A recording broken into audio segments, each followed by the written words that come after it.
Have you ever felt like project management is just chasing updates and taking notes? What if that mindset is holding you back from unlocking true, and I do mean true, leadership and impact? In today's episode, I'm going to show you that project management is much more than just herding cats. It's much more than chasing people. It's much more than being a note taker. It's about transforming chaos into success. Do you mind if I share a story with you? I remember when I was trying to make a decision about my next career step.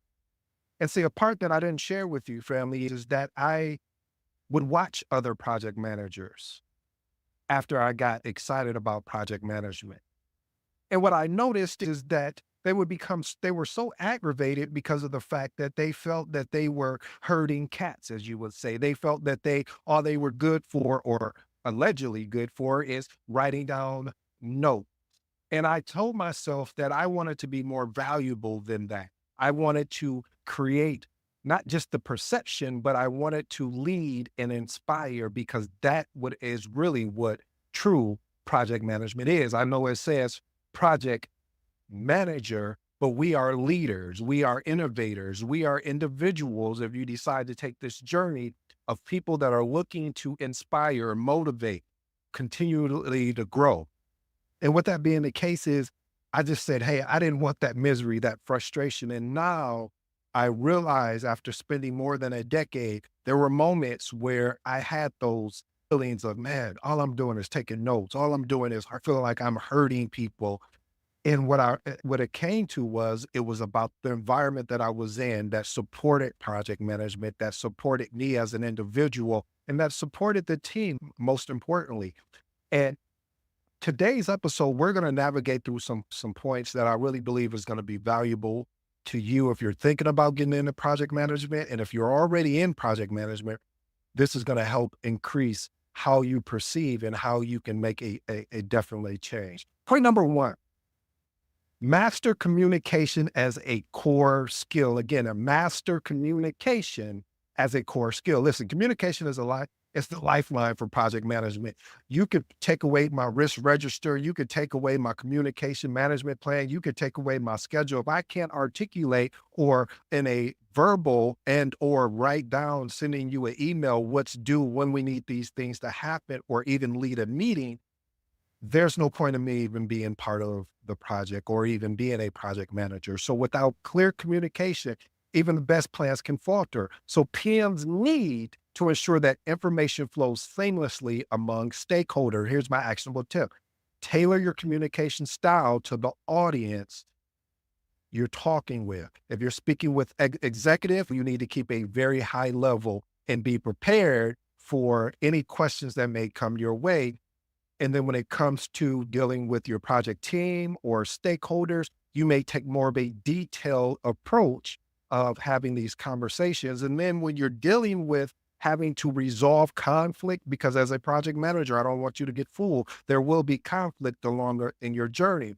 To be able to be empathetic enough to have conversations with individuals one-on-one, or even if you have to, as my auntie would say, if I have to check you, I'm going to do it. So point being is having that ability to have those crucial conversations in front of people or in a one-on-one basis. Point number two: focus on value over task management. I see how project managers normally get caught up in and just, oh, what task I got to do? I got all these tasks, but that's great. But a PM's true role is the ability to deliver value, not just monitor tasks or take notes, by driving outcomes. Because we know the difference between a result and an outcome. If we don't, let me park here parenthetically.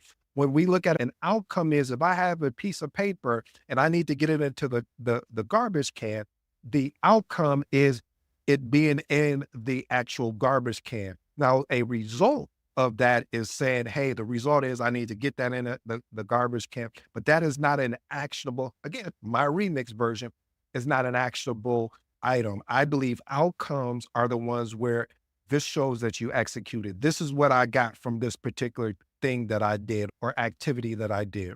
Also, PMs are, it's imperative that we resolve roadblocks. And then also we need to elevate the project's impact. Okay, here we go. Here's my actionable tip. Always ask yourself, how does this decision or task bring us closer to achieving the project goal? Again, how does this decision or task bring us closer to achieving the project goal? Keep this mindset, family. This mindset will allow you to prioritize tasks, allow you to prioritize decisions. Point number three, ensure tools support execution, not hinder it. Again, ensure tools support execution and not hinder it. You know, one of the questions I get a lot of times is about tools. Like, hey, what tool I should use? At first, I would be like, hey, go ahead and learn a Microsoft project or Smart Sheets or Asana. But now I've taken a different approach over my years and said, just understand it at a very high level. Like you can get into the tool that you know how to build a schedule or if you know how to communicate. And the reason why I say that is because when project management tools are meant to facilitate, not to complicate. They're supposed to be to add value to what you're already doing. You can give me a piece of paper, a pen, or a pencil, and I can lead a multi-million dollar project. You say, well, how is that?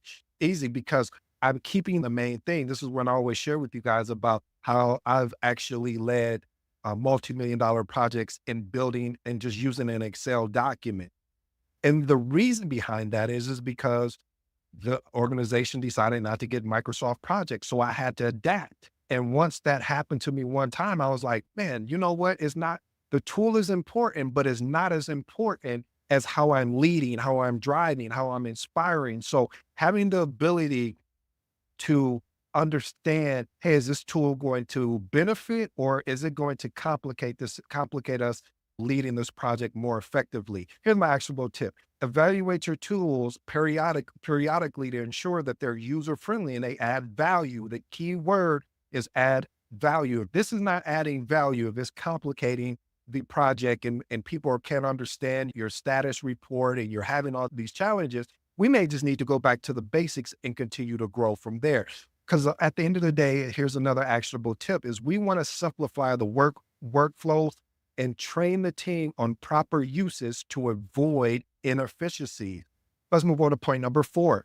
Be the catalyst for collaboration. Again, be the catalyst for collaboration. One of the things that I see a lot in organizations and and it is not until there's certain organizations I've been in where they've got this down so well. You like, oh, this is awesome. Like their main goal is collaborate. We're not doing this silo stuff because they understand the diversity and having the ability to collaborate with teams. So PMs must foster collaboration across departments and stakeholders to achieve a collective goal. Now, this does require building bridges and tearing down walls.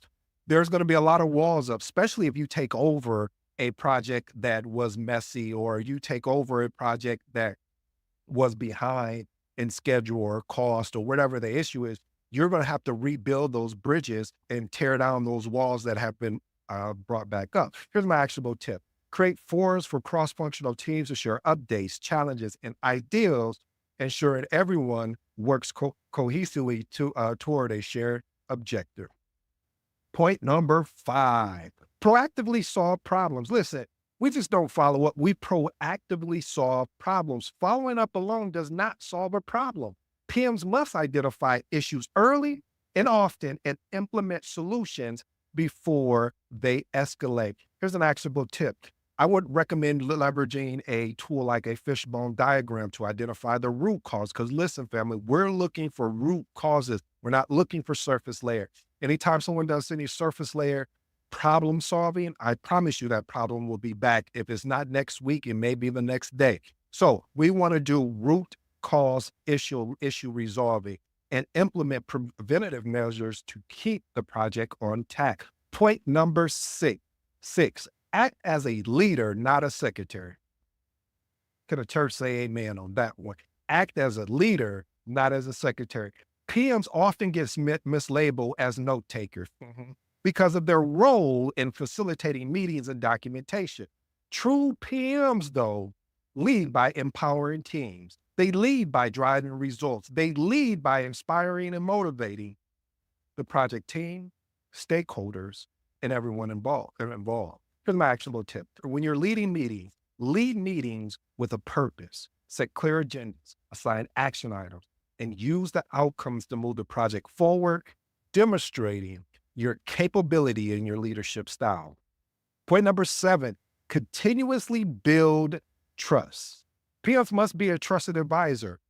If you're not a trusted advisor, your team will unintentionally, but intentionally have the project fail.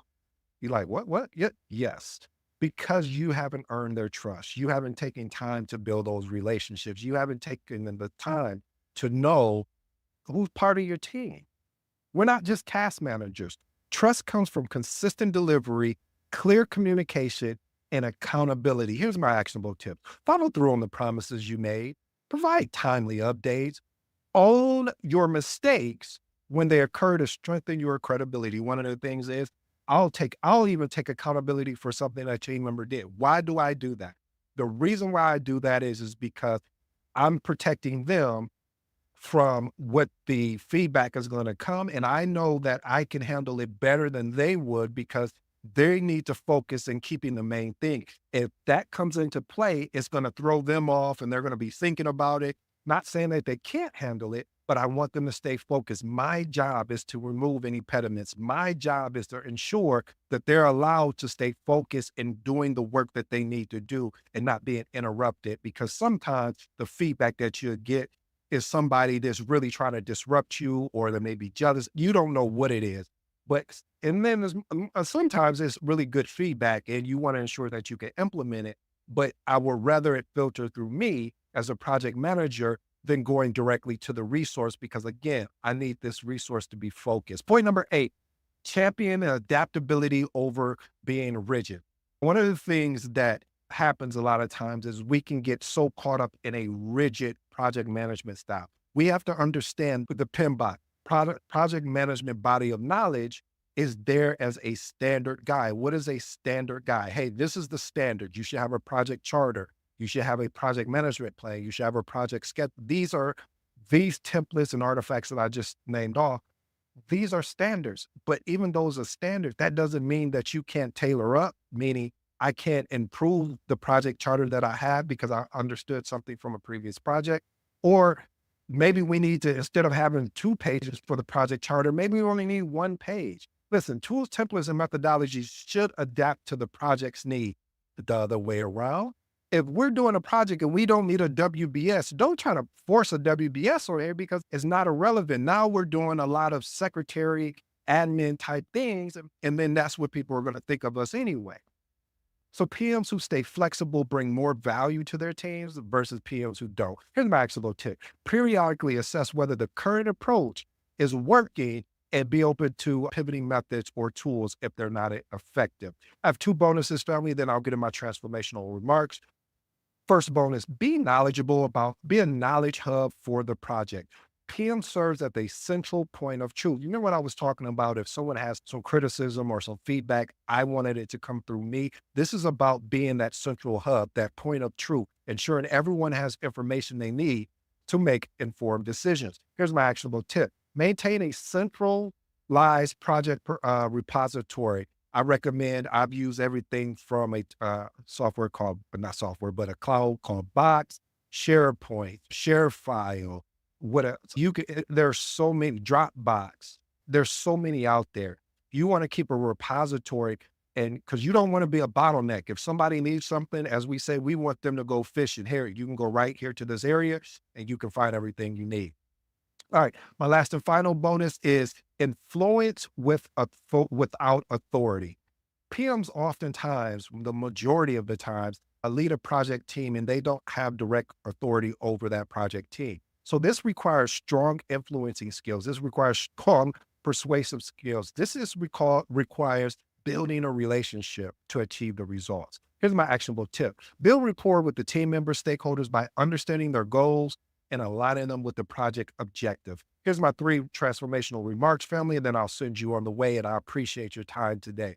Master communication as a core skill. We talked about that.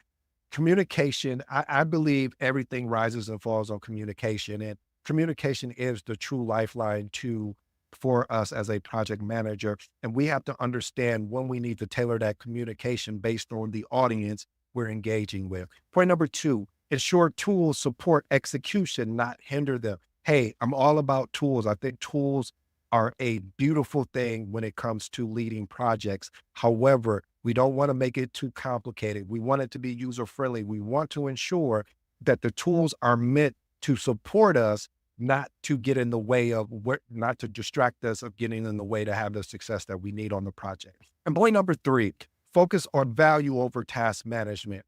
As a project manager, you want to find ways to offer value. I got in trouble for this before, but I still stand on it. And I still lean with it. Is that just because I'm the project manager, that doesn't mean I won't do other tasks and duties. I want to, if I'm able to do it, I'll step in and do it. I won't have any problem doing it. I don't have that mindset of that's not my role. That's not my job. If I'm able to do it, if I'm able to support my team, I'm going to support my team. So always ask yourself, how does this decision or task bring us closer to achieving project goals, and use the mindset to prioritize tasks as well as decision. Family, I hope you enjoyed today's episode. I go by the name of ED. And again, we're more than just following up on with people. We lead, we motivate, we inspire, and we have the ability to change how the project can have success or failure. Until next time.